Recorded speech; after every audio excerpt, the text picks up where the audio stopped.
Welcome to Compass, finding the divine in the everyday. I'm your host, Ryan Dunn. Michelle Maldonado is off in Burundi, I believe. In this episode, though, we're joined by Reverend Mark Feldmeir. This is going to be a profound exploration of God's power and its impact on our understanding of spirituality. We're continuing a series about challenging questions of faith. And in this episode, our key question is, where do you see the action of God? Mark takes us on a journey through his personal experiences and struggles with the conventional conceptions of God that he was taught to believe in. As we navigate through Mark's story, we discover how his encounters with challenging questions in academic studies, particularly those around the Holocaust, led Mark to question how an all-powerful God could allow such suffering. This exploration ultimately led Mark to a new understanding of God's power, one that is not really coercive or unilateral, but rather persuasive. Mark helps with theodicy, the reconciliation of God's all-powerful and all-loving nature, and invites us to consider new expressions of understanding God's power.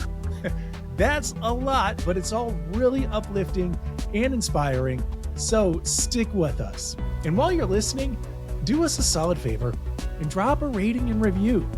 Reviews help our visibility and assist more people in discovering the perspectives that we can share on Compass.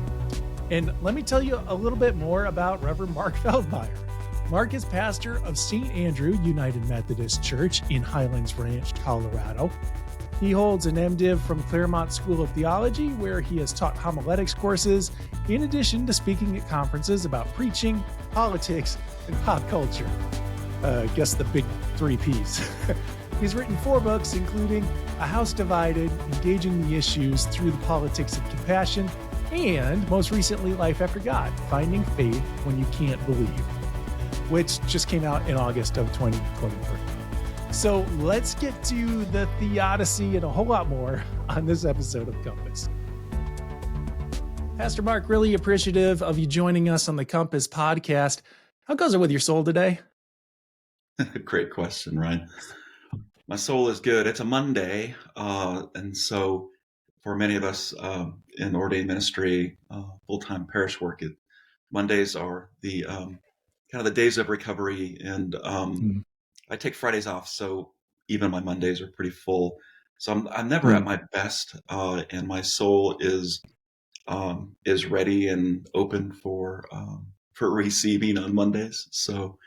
We had a good day of worship yesterday, and just getting off to a new week here.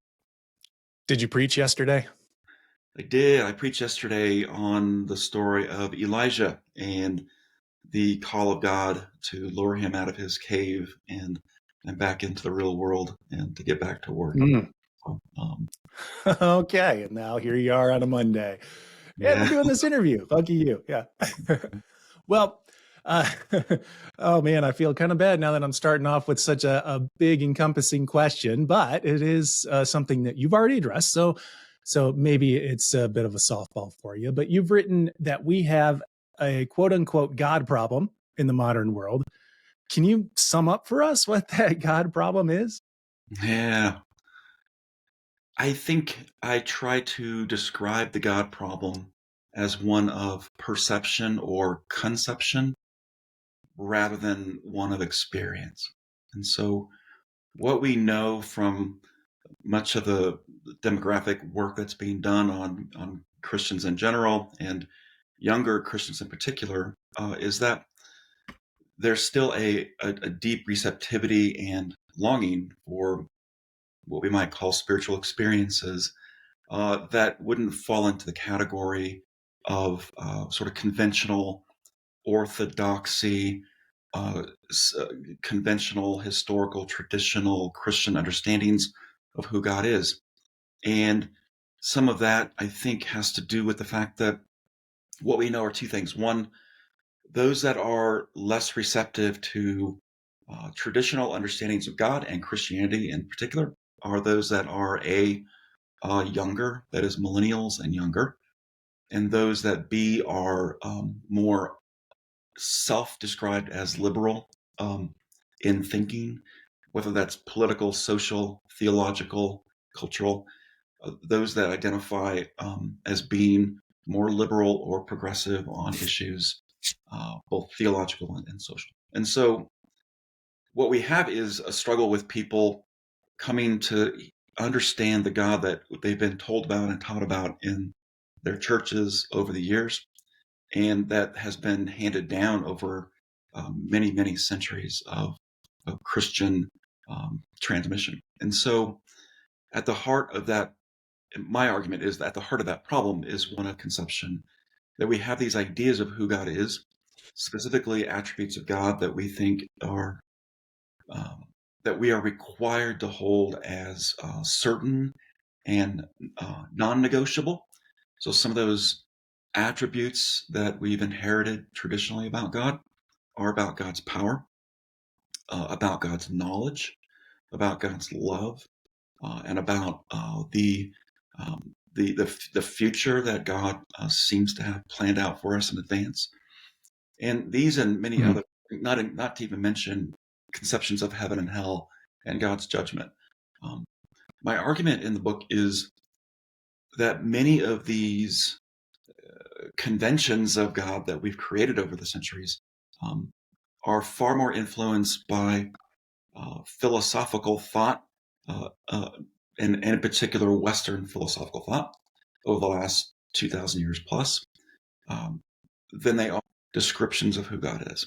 And so where I find in my conversations with folks who are struggling with faith or who simply don't go to church, they are less inclined to discount deep spiritual experiences, which they might describe as spiritual adventures, experiences that get them out into the world, into nature, meditational practices, these kinds of things. But they're all experienced outside the walls of the church and outside of a Sunday morning sermon. So that's the nature of the problem, is how we've come to describe God and understand God conventionally, as opposed to how more and more people today are really living these experiences of the divine that don't fit into those categories.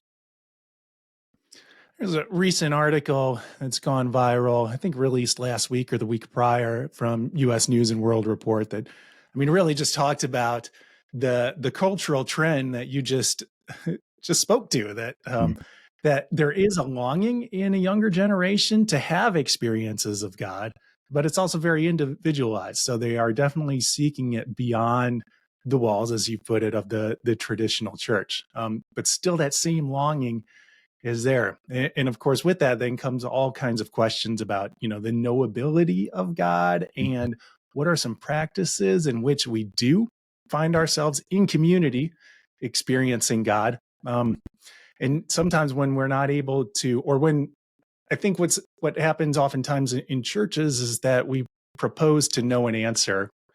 And when that answer does not work for somebody, then they tend to leave the faith. And our answers can often kind of lean towards the academic or the thoughtful, and away from the experiential, as you've put it. You did bring up early in your book about going to seminary, this place where we explore God in a thoughtful way. Sometimes the experiential comes in. You wrote that you went to seminary to become a pastor, and in that process, you lost your faith. Can you describe the faith that you lost? Yeah. And how I frame that is never in that experience going through seminary and post-seminary did I lose a very rich assurance of God's presence in my life. There were times where that presence seemed thin and distant, but never did I find myself doubting that there was a God, or even that there was a very real and present God in my life. But where the crisis occurred for me was around, again, some of these conventions, conceptions of God that I was told one way or another, and maybe I told myself this, that this is the God I have to believe in order to have a faith that is within the bounds of orthodoxy and not Yeah. heretical, if you will. And so for me, that crisis occurred around this paradox, this dilemma that we would describe as theodicy. Theos meaning God, dike meaning justice. And the work of theodicy is to try to reconcile this paradox of God's all-powerful nature and God's all-loving nature, and to say, bad things happen in the world, bad things happen in our lives, and if God truly is all-powerful, and God is all-loving, why didn't God intervene as an act of love to prevent me or the world from suffering? And so part of this came out of my own experience in undergrad work. I actually majored in religious studies. And so I was familiar with many theological concepts. I was raised in the church. I was particularly in tune with the plight of the Jews through um, their whole lived experience, but in particular the Holocaust, and trying to understand how the worst expression of genocide on the planet, um, how do we speak of God in that context? And so I had a particular professor that I describe in the book who challenged me on my own understandings of how an all-powerful God can also be an all-loving God. And through that process, understood that my understandings of the power of God had to change in order for me to affirm that God is indeed all-loving. And so that journey led me to new expressions of how we understand God's power. And to say that God's power is not one of coercion, not one of unilateral activity in our lives in which God's intervening in the everyday events to make things happen or to not make things happen, prevent things. But that maybe the work of God is less coercive and more persuasive. And then we understand that in our lives and in the world, evil exists.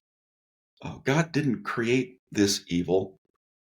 God simply gives us the agency and power to resist evil, and in the process continues to call us or persuade us toward the good. So that in every moment, both good and evil are before us, and we can choose either one. And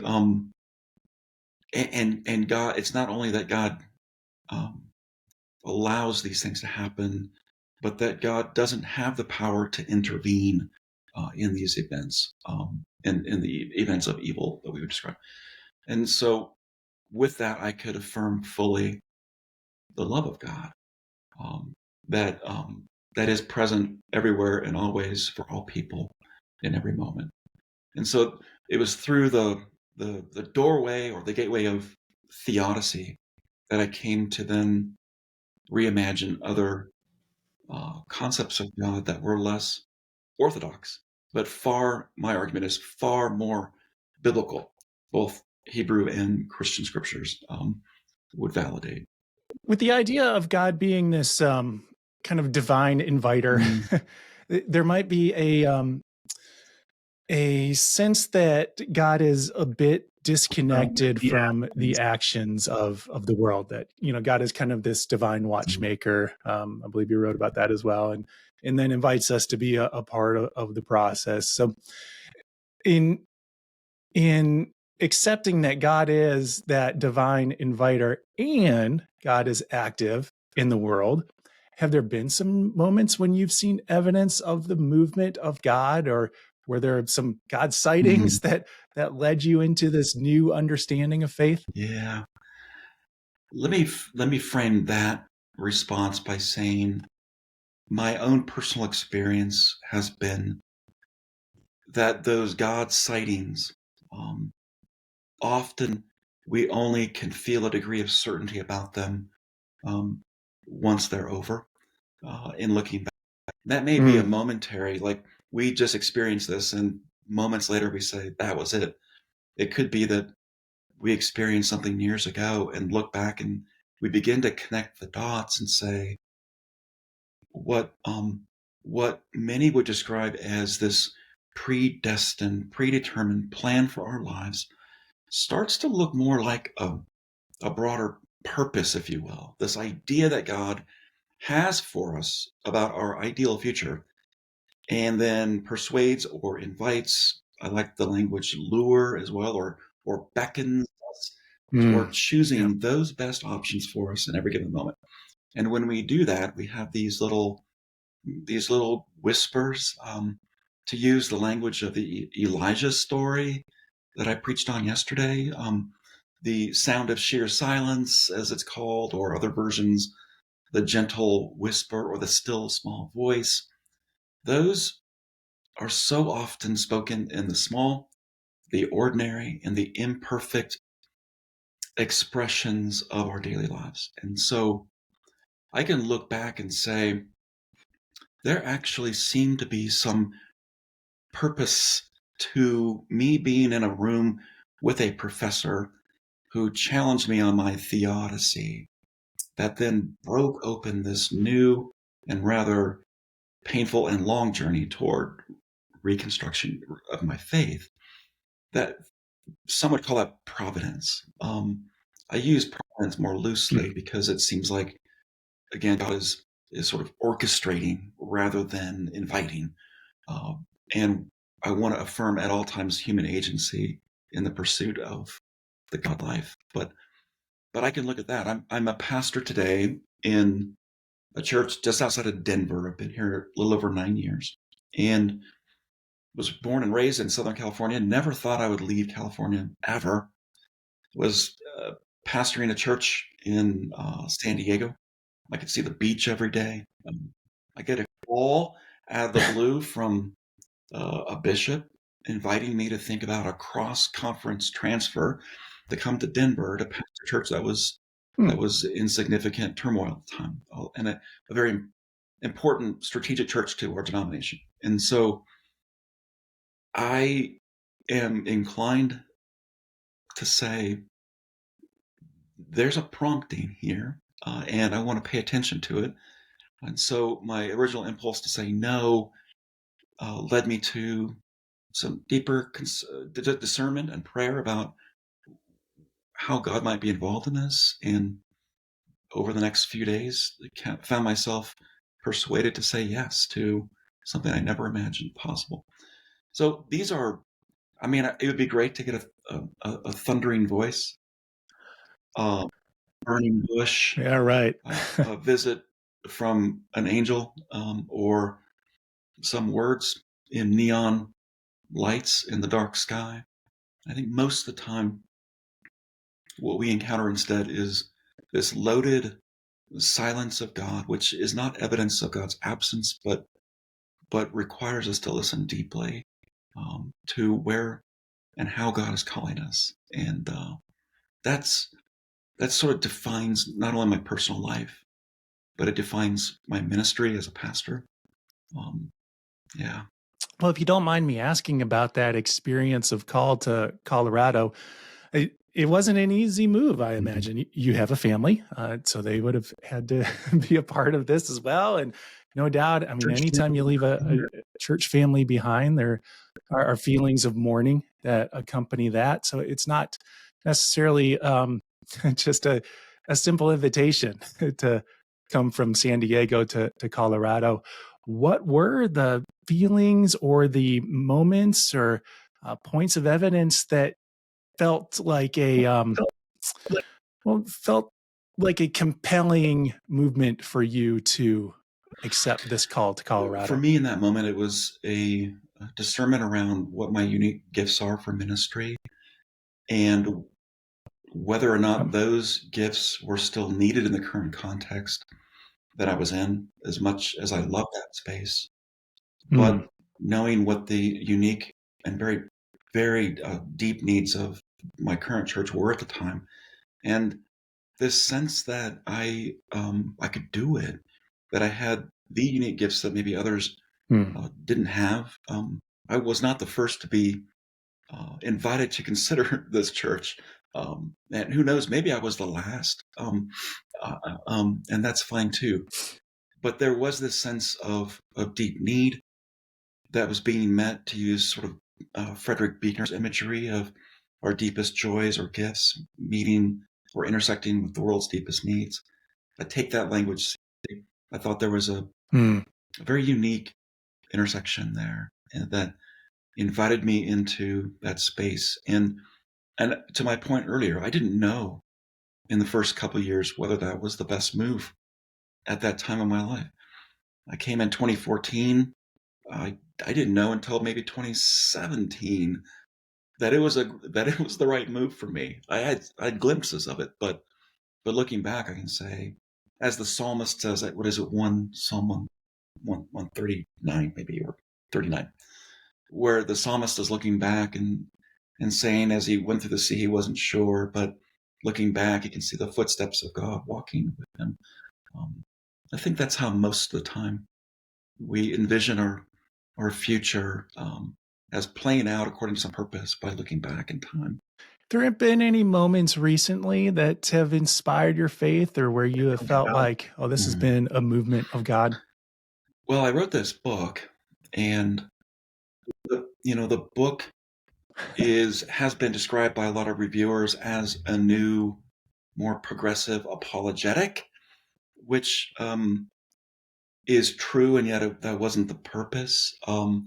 It is intended to be a book that is one of both deconstruction and reconstruction. And almost daily, I hear from readers from around the country who email me and indicate where it was in certain points in the book that touched them and that helped them.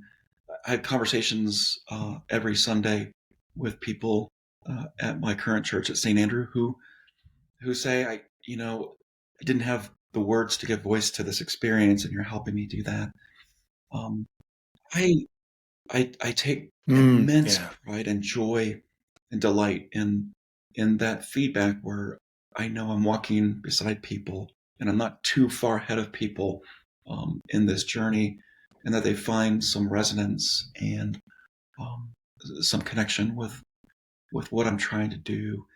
That inspires me personally to continue the work I'm doing, and to enter into these new spaces about how we understand God, to give ourselves permission to do that. I've come to see that most of our experiences with God are, as to use that old sort of cliche, like the blind man reaching and feeling around different parts of the elephant and trying to describe what the elephant is. And a lot of Christians, they get together, and one of us is feeling the trunk, and it feels soft and even moist, and others are feeling like a tusk, and it feels sharp and smooth and hard, and others feel a leg, and it's leathery, and we're all naming this experience. Where we fail is that we stop exploring the elephant. We just stop with the first thing we feel, and we describe that as God, when the journey of faith is to continue to explore. And when we do that, we find less division in our conversations about faith, for that matter, about how God works in the world and why our world is the way it is. And we have more conversation about what your experience means to mine, and where I might go next to explore.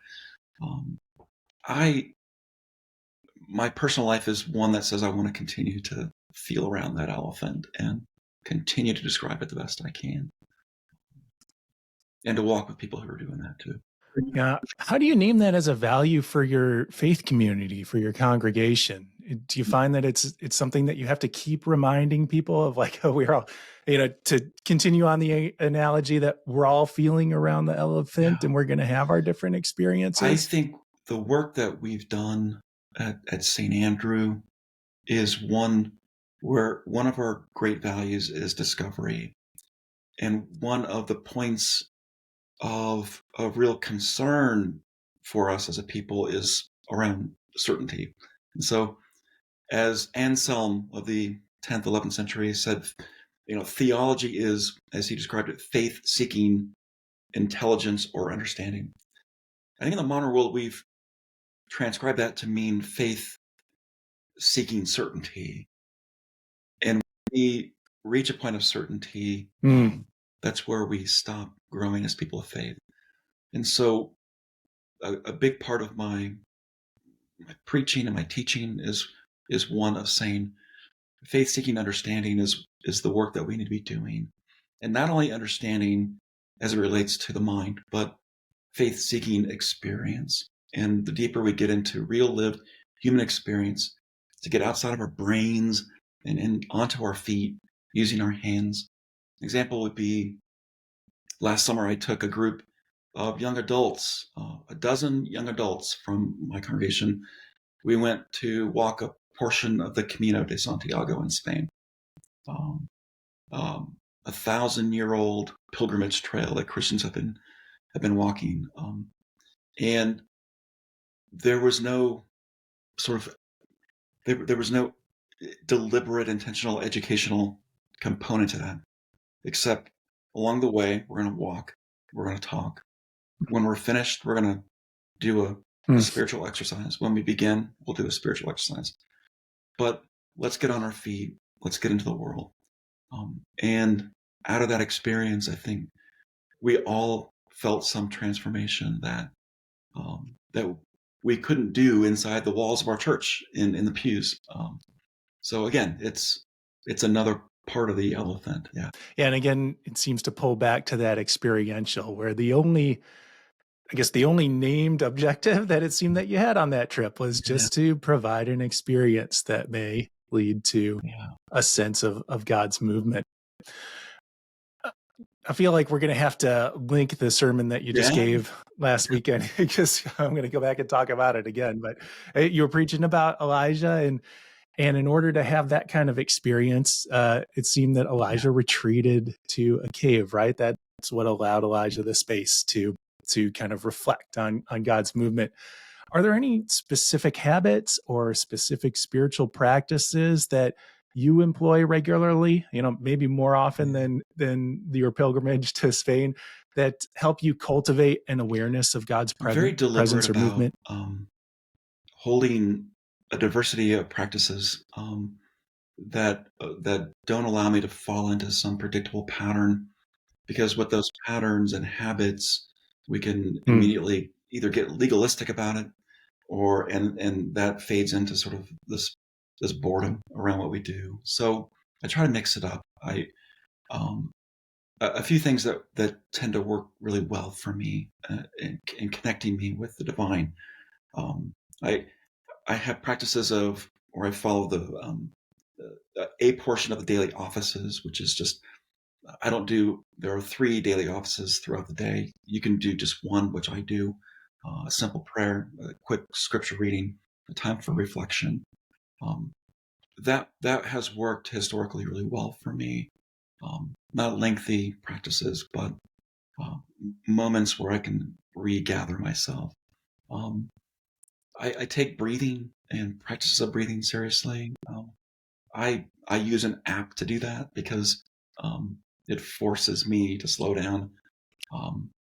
I do walk, and I'm a pretty avid cyclist, and so these getting into my body is really important, because I tend to live in my head.